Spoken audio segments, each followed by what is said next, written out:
ನಮಸ್ಕಾರ ಮಿಂಚು ಚಾನೆಲ್ನ ಪ್ರಿಯ ವೀಕ್ಷಕರೇ, ನಾವೆಲ್ಲ ಕೆಲವೊಮ್ಮೆ ಹೀಗೆ ಯೋಚಿಸ್ತೇವೆ.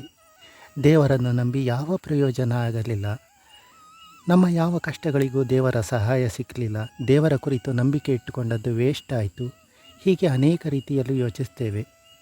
ಆದರೆ ದೇವರಿಂದ ಸಹಾಯ ಸಿಗೋದು ಯಾವಾಗ ಗೊತ್ತಾ?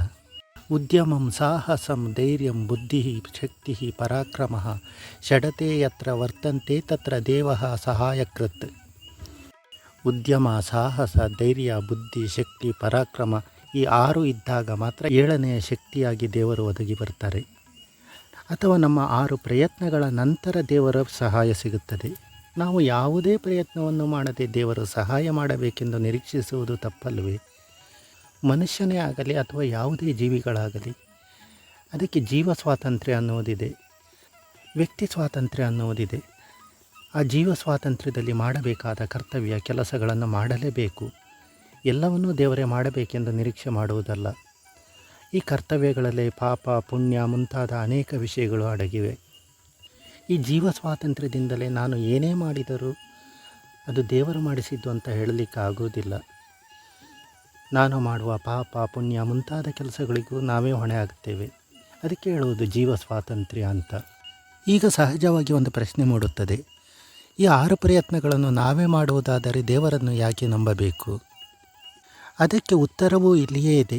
ಈ 6 ಪ್ರಯತ್ನಗಳಿಂದ ಆಚೆಯೂ ನಮಗೆ ದೈವ ಸಹಾಯ ಬೇಕಲ್ಲವೇ? ಇಹಕ್ಕೂ ಬೇಕು, ಪರಕ್ಕೂ ಬೇಕಲ್ಲವೇ?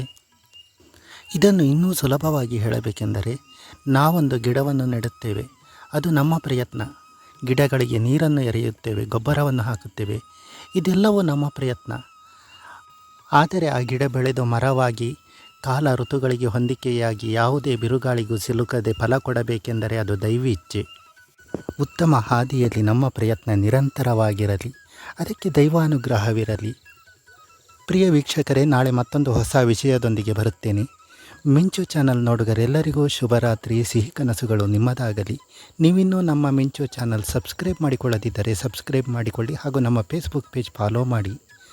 ನನ್ನ ಪ್ರೀತಿಯ ವೀಕ್ಷಕರೆಲ್ಲರಿಗೂ ನಮಸ್ಕಾರ.